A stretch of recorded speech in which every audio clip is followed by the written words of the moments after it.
Assalamualaikum warahmatullahi wabarakatuh. Alhamdulillahi rabbil alamin wa bihi nasta'in.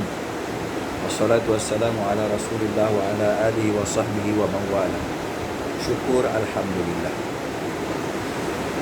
Kita dapat menikmati hari ini dengan sehat, dengan bertenaga, dengan ceria. Syukur alhamdulillah. Itulah nikmat Allah. Dan lebih-lebih lagi Allah pelihara kita dalam nikmat yang cukup besar, yaitu nikmat iman dan nikmat Islam. Tapi mungkin barangkali ada di antara rakan kita, kenalan kita, saudara mara kita yang sedang diuji dengan rasa sakit. Dan kita doakan mereka supaya disembuhkan, dipermudahkan segala urusan, dan insya-Allah taala disembuhkan oleh Allah Subhanahu wa taala. Kita doa. Ya. Apa saja yang datang daripada Allah, ujian yang datang daripada Allah. Ujian ini kan, kalau dalam peperiksaan ujian, kalau di sekolah ujian itu mestilah dijawab dengan betul. Setiap ujian, soalan ujian mesti dijawab dengan betul, barulah dapat markahnya, barulah lulus. Kalau ujian itu dijawab dengan salah, maka gagal. Jadi Allah datangkan ujian untuk kita jawab. Apa jawapannya? Jawapannya ialah sabar. Sabar. Allah satu benda yang sangat mudah untuk dilafazkan, tetapi untuk melaksanakan sabar itu, subhanallah, tabarakallah, bagi saya itulah satu perkara yang sangat sulit, sangat susah untuk dilaksanakan. Berbahagialah bagi mereka yang ditanamkan dalam hatinya sifat sabar, sebagaimana contoh baginda Rasulullah SAW dengan kesabaran yang cukup tinggi sehingga diangkat menjadi Rasul, insan yang paling mulia, insan yang paling sempurna. Maka itulah sebenarnya cita-cita dan keinginan, kesabaran para sahabat. Allahu Akbar. Sebab itu Allah Ta'ala dalam Al-Quran dia sebut banyak kali lah tentang sabar ni. Saya tak tahu berapa kali lah, tapi ada orang cakap 90 kali sabar ni diulang-ulang di dalam Al-Quran. Antaranya kalau kita baca ayat surah Hud ayat ke-11, a'udzubillahi minasyaitonir rajim, illal ladzina sabaru wa 'amilus solihat ulaika lahum maghfiratun wa ajrun kabir. Kecuali orang-orang yang sabar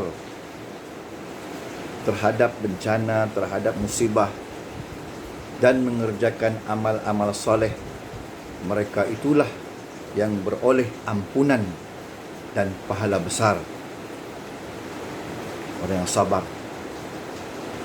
Jadi tadi ujian tadi, jawapannya adalah sabar. Tak ada jawapan lain. Sebab bagi mereka yang dapat menjawab dengan sabar, inilah mereka yang beroleh ganjaran keampunan dan pahala yang besar di sisi Allah Subhanahu wa taala. Subhanallah, tabarakallah. Allahu Rabbi. Mampu kata. Ini hujan ni sekarang ni, hujan lebat. Tak tahu lepas ni banjir ke apa. Kita terkesanlah dengan saudara mara kita yang apabila hujan ini suasana yang genting sekali. Apabila baru minggu lepas kena banjir. InsyaAllah mudah-mudahan dengan hujan ini tidak membawa banjir. Tapi kalau berlaku juga, subhanallah, tabarakallah, siap. Mak saya di Kota Belud. Saya nak pergi pun PKPB, tidak boleh rentas daerah. Allah. Jadi itulah ujian. Ujian ini yang Allah Ta'ala jawab, yang Allah Ta'ala berikan kita dengan kita memberikan jawapan sabar. Kecuali orang-orang yang sabar, yang ditimpa musibah, yang ditimpa bencana, dan mengerjakan amal-amal saleh, mereka itulah yang beroleh ampunan dan pahala yang besar. Kita nak bagi motivasi, kita nak bagi dorongan saja. Ya, kalau kita kena pun, kalau saya kena pun, Allahu Rabbi, ada beberapa hari ini kampung saya tiada air, di rumah tidak ada air. Saya pun dah kelang kabut.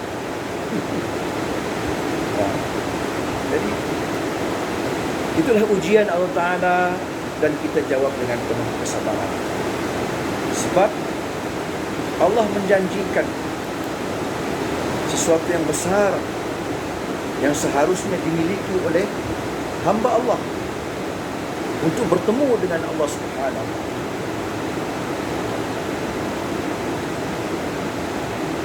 Faman kana yarju liqa' rabbih falyamal amalan salih. Barang siapa yang mengharapkan pertemuan dengan Allah, ialah mereka yang sentiasa beramal salih. Termasuklah sahabat. Walladzina amanu wa amilus salihat lanubawwi'annahum minal jannah ghurafan tajri min tahtiha al-anharu khalidina fiha ni'ma ajrul 'amilin alladzina sabaru wa 'ala rabbihim yatawakkalun. Dan orang-orang yang beriman serta beramal saleh, kami akan tempatkan mereka dalam mahligai-mahligai di syurga yang mengalir di bawahnya beberapa sungai, mereka kekal di dalamnya. Demikianlah balasan yang sebaik-baiknya bagi orang-orang yang beramal saleh, yaitu mereka yang sabar, dan mereka pula berserah diri bulat-bulat kepada Tuhannya. Allah. Janji Allah nak bagi kita syurga. Yang kita ni mau syurga. Tanya, kamu mau syurga ke neraka? Budak kecil pun boleh jawab. Malah orang gila pun boleh cakap. Orang gila pun boleh jawab. Dia orang gila, orang kecil memang tempatnya syurga. Tapi kita nak syurga. Tapi bagi mereka, siapa yang syurga ini? Ialah mereka yang sabar, yang Allah janjikan dengan mahligai-mahligai di syurga, mengalir di bawahnya beberapa sungai, dan mereka kekal di dalam. Itulah balasan yang sebaik-baiknya bagi orang yang beramal saleh, mereka yang sabar, dan mereka pula berserah diri bulat-bulat kepada Allah. Surah Al-Ankabut ayat 58 hingga 59. Jadi banyak sebenarnya ayat-ayat tentang sabar yang Allah Ta'ala nukilkan dalam Al-Quran, di mana janji Allah tetap benar, dan pastinya menjadi satu kekuatan dalaman pada diri kita untuk mempelajari, melatih diri kita supaya sentiasa bersabar. Macam mana? Allah, susah memang payah. Tapi latih. Sentiasa kita latih diri kita. Ya. Kita ingat kebesaran Allah Ta'ala, dan kita ingat, yakin dengan janji Allah Subhanahu. So, itu saja sembang hari inilah. Sembang saja ni, sebenarnya hujan di luar tu lebat. Pagi tadi cerah, lepas tu hujan lebat itu. Itu pun satu kebimbangan pada kita juga. Alhamdulillah. Ya, tempat kita ni belum selesai lagi wabak COVID-19 yang